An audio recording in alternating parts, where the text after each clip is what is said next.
Hey guys, I'm Liz, and today we're going to be talking about self-advocacy, specifically show your work. So I read this book like about a year ago, right before I started my YouTube channel, and it is from Austin Kleon, and he wrote a book basically about showing your work, which is the title of the book. But he promotes basically saying everyone should document their progress in life. And the more documenting of things, you get to see your progress, as well as you get to kind of show the world what you've been working on. So if you're working on things that isn't documented, like on a website or out there in the world somehow, then it's kind of a waste, because you want to show your journey. And so that is the topic of today. And I'm going to start off with LinkedIn, because this is the hub, and I'm going to focus more on, like, I'm assuming you guys are in your like career right now and you're not like an entrepreneur or anything like this. I'm focusing mainly on building your career. So the first thing is LinkedIn. Everyone should have a LinkedIn. It is like the hub. It is the new Facebook, whatever it may be. I don't know, 10 years from now it may die off, but for now you're stuck with it. So we have my LinkedIn, which I'm showing you today, and I have a few tips for you. So the first thing is visuals, right? You want a nice photo. I got a little turtleneck action, my little pea coat, trying to look professional as a 24-year-old. If we scroll down here, we have some kind of pictures, right? I got a little construction picture, graduate hat, stuff like that. It's more interesting. People will barely look at your LinkedIn if for more than maybe 60 seconds. So you want to have stuff that grabs their attention, and visuals are a great grab of your attention. So if you scroll down, you also have, your company that you work for. Make sure to use lots of data. Yeah, great. You're an estimator. How much do you estimate, right? There's a huge difference between $100,000 versus a couple million versus several hundred million. So make sure that you are putting data on there as well. Another thing is, a lot of people will say, oh, don't really put your hobbies. But honestly, I'm kind of against that, because I think you should be putting your hobbies, right? Like a video producer. Yeah, I'm not producing videos at my job. Nope, I don't do that. But if someone were to look at my LinkedIn, I want them to know what I'm passionate about, right? So video producer, perfectly fine. I say I have a YouTube channel called It's Just Liz. This gives them an option to go in here and be like, oh, this chick has a pretty successful YouTube channel. Oh, it looks very cool.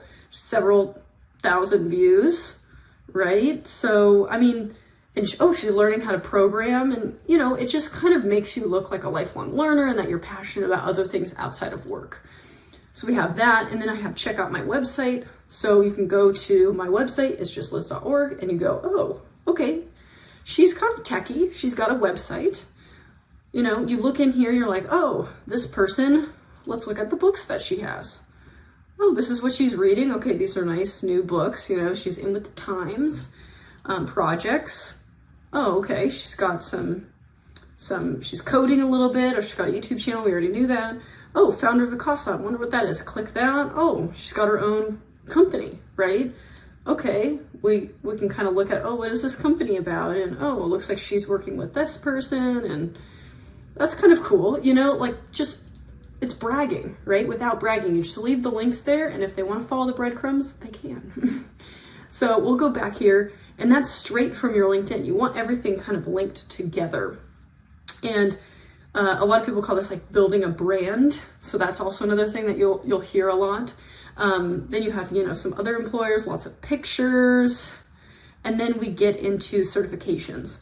This I use to your advantage. A lot of people don't put their certificates on LinkedIn, and you should.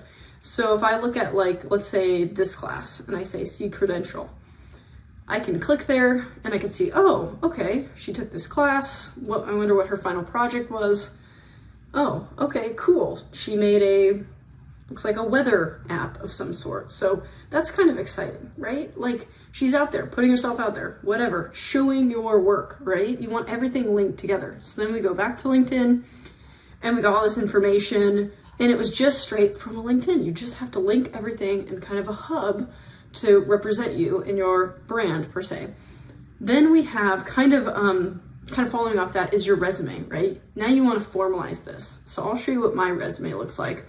This was my latest one that I used to get my current job now. And, you know, I still use the same stuff, very visual. You know, I want people to read my resume. And if I want to make it visually appealing, they're more likely to read it longer.